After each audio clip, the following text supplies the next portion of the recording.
Welcome back into the North Star Takes podcast. I'm Bailey Paulicki. He's Jacob Liberta. We're a Minnesota sports podcast, so if you're a Minnesota sports fan, please hit the subscribe button on this YouTube channel. Today we're going to be talking Minnesota Twins. Obviously not a great start to their season. I know it's just 6 games, and we're just going to kind of talk about some observations from the opening week here, but they're 2-4. They got swept by the Dodgers in a couple just really extremely boring games, and one of course had an extremely long rain delay that they probably should have just called the game at that point since they're already down like 7-1 or something. But what's been your thoughts on this opening week, Liberta? I think they started off okay, especially pitching wise. I think the pitching was pretty good minus that one Dodger game. What's been your thoughts so far, though, just as a whole on this Twins team through the first 6 games?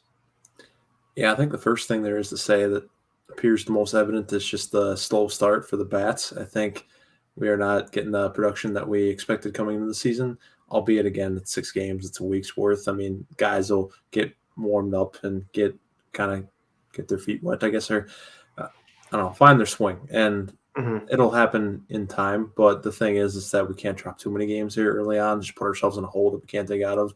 And truthfully, some of these guys that are not hitting well, I don't know how hopeful I am for them to dig out of it either. Like, for instance, Sano, I think that's been the big one, or that everybody likes to talk about since he's started the season 0-for-19. That's been abysmal. And then as far as everybody else, I mean, the highest OBP among qualified batters right now is Kepler, and he's checking in like a 318. So, like, that's not very good. That's probably around league average, I would say, at least among, good ones that you're looking for. So that's not great. And yeah, just overall, outside of that one Mariners game where we hit 6 home runs and scored 10 runs, I feel like the bats have been virtually non-existent outside of that. So I would say pretty disappointing in that regard, but not totally time to hit the panic button by any means on a lot of these guys, but some of them for sure. I think you got to take a long look at and benching and considering other options such as prospects that we have in the minor leagues.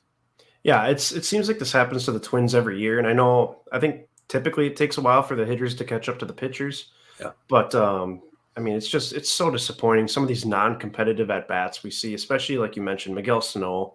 I mean, how many years are we going to go through this where the guy just simply isn't ready to play coming out of camp? I mean, I know he's lost weight and I know he's in the best shape of his life, and it seems like they say that every year. And he does look pretty good this year. But is the dude ever going to fix his problem where he drops his hands and his swing is too slow? Like, I mean, it's the same thing every single year. The dude can't catch up to any pitch. He's guessing basically at the plate. Kepler just can't put the barrel on the ball. I mean, he's hitting all these weak grounders, weak little pop flies. I mean, he's just not hitting the ball hard. Buxton obviously has looked really good, but he's really only hit home runs and he's had a couple doubles. His average isn't amazing so far.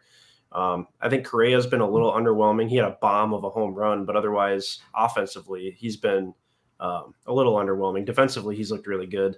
True. And you know what, with Correa, I kind of was expecting that just because he came into like his spring training debut, basically not taking it a bad all winter because he was waiting basically on his future and signing a contract. He didn't want to get hurt doing anything like that, working out in the offseason. So I kind of understand that. But for sure. And then the one I really had hope for was Alex Kiriloff, and now he's on the IL, and it remains to be seen how long he'll be out for because it sounds like it's the same wrist injury he had last season, and he even got surgery to fix it, and he's having the same exact issue now. So that kind of makes me worried about his long-term prognosis. Is this just going to be a reoccurring injury that he can never get rid of? Is this something more serious where it could possibly put his career in jeopardy just from the standpoint of he'll never reach his full potential? Like that kind of stuff worries me because, I mean, they've had opportunities to trade a guy like him or a Trevor Larnach to get some decent pieces in here before. So if a guy like that basically never turns out and never really contributes to your big league club, that's obviously going to be a huge blow. But on the flip side, though, like, at least positively, I'd say the pitching has looked pretty rock solid. Yohan Duran has just looked incredible out of the bullpen, throwing absolute gas. We do kind of miss Taylor Rogers. I think we saw Tyler Duffy blow that save. Yep. And then, of course, the return, we got Chris Paddock, who struggled in his debut against the Dodgers. Pagan, I'm trying to think. Has he pitched 2 games so far? I think so. Let me double check here real quick. But yeah. I think it's been 2. Oh, looks like he's got 2. Okay. 2 games. What's his ERA sitting at? Got 2 innings pitched. He's given up 1 earned run. Okay. So it's Yeah. at 4.5.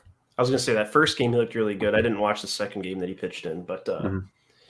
so I mean, it remains to be seen, I guess, how those two pieces fit into the equation because we have 6 starters right now, and honestly, the most impressive looking one was the one we thought would be the worst in Dylan Bundy. He had a great outing, Yeah, he but did. obviously it's just 1 week. It's one time through the pitching rotation. They've only played 6 games and they have 6 starters, so it remains to be seen how that all shakes out. But at least on the bright side, that's looked pretty good. But I think once hitters start to catch up to pitchers is when we're going to start realizing that this rotation is probably not as good as we would think it maybe would be. So Absolutely.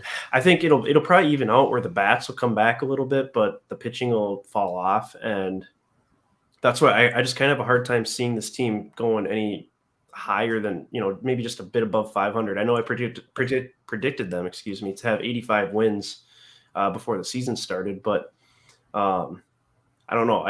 To me, it just doesn't seem like a super talented team, Yeah, you kind of feel like that, especially when it feels like we're just continuing on from where we ended last season. Just disappointing, kind of really baseball being, like you said, right around 500, maybe a little bit below it, maybe a little bit above it. I don't know. But I'd say beyond the star power with Buxton and Correa, and this is one of our fears that we talked about before the season started, was like, are we an Angels team where you have like these 2 studs, some of the best players in the game, and then after that, it's like that's what lets you down and keeps you from actually making the playoffs and doing something. So that is kind of a fair concern to have.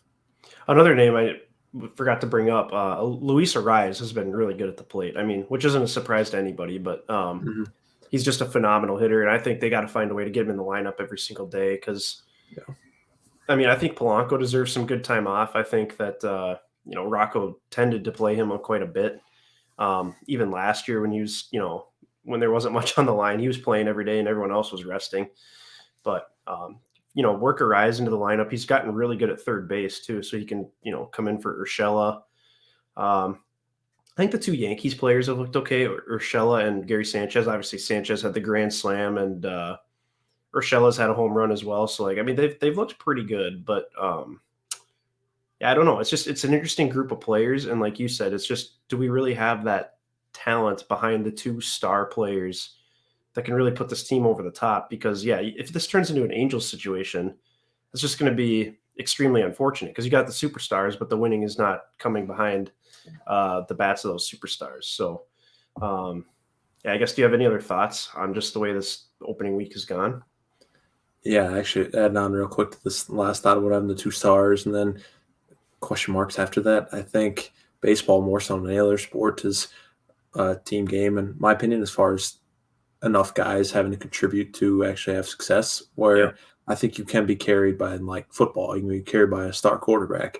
And in basketball, obviously, I think that one more so than the others, you can get carried by superstars if you have like a top 5 player in the league. And even hockey, when you plug in a guy like, let's say, Kaprizov or something, that makes your team a lot better. Like hockey more so is leaning more towards baseball, where you need enough of a complete roster to actually do anything. But I think this one more so than anything, it's just hopefully guys can pick it up a little bit and play more to what you'd expect them to. And it's a little bit worrisome, but again, not totally time to hit the panic button, but it just feels like a lot of shades of last season. I think that's what I take away from this opening week. For sure. And it doesn't help that the Wild and Wolves are both super exciting at the same time that the Twins are starting. Cause the Twins aren't off to a great start, but I feel like there's almost no excitement there because all the focus is on the Wild and Wolves, as it should be right now.